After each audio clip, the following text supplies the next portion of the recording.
estudyante talaga, Papa, na dyan talaga sila sa Vizca nag-graduate.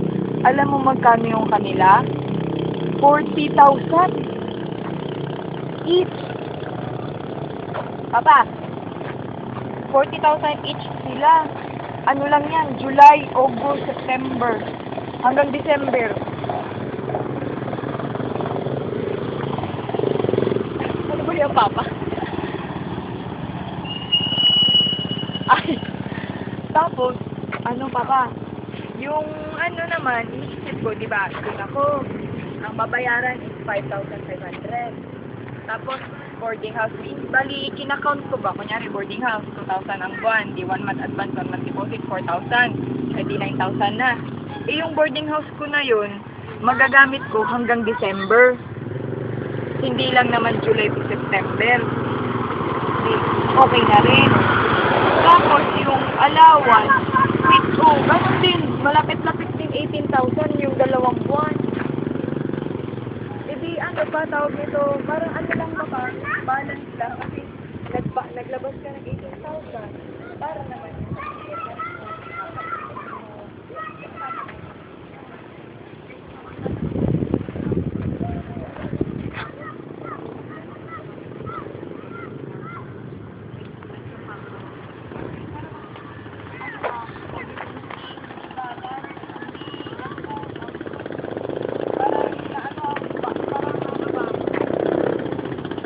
parang nalabangan kami. Kung gagamit naman yun yung 18,000, November, wala nang bayad yun. Opo, ang babayaran na lang doon, yung boarding house. Sa September, ano na lang, boarding house, September, October, November, 3 buwan, boarding house at allowance na lang yan. Pagdating ng November to December, yun na yung in-house na 16. Doon na yun. Bali pahinga ng 3. Ang 3 buwan na lang is 2,000. Kunyari ganyan, 2,000 yung boarding house. 2,002, ganyan. Yun na nababayaran sa September, October, November. Pero yung July, August, hanggang September 15 lang, yun yung babayaran na 5,500 plus allowance. Yung enrollment nila, 2,500. Pwede ka magbayad nung extra na 3,000 lang ata. Kaya say 5,500. Ang excess na 3,000, dun ka magbabayad before August 15. Ganun. Kesa dito ba na 18,000, yun lang, review lang.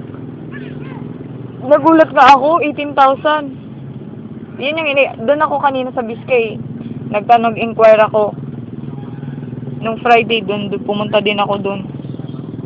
Sinabi ba? Akala ko hindi sinabi. Kaya ganun na lang. Pero maghahanap pa ako ng ano doon. Andun din yung hindi ko nahanap yung libro kong nawala, Papa. Wala, hinanap ko na sa bodega, hinanap ko na sa wala. Ewan ko sa nilagay ni Mama. Ihiram na lang ako ng libro doon. May hiniraman na ako ng libro doon. Yung kaklase ko dati sa Vizca, na dyan din siya. Nandito na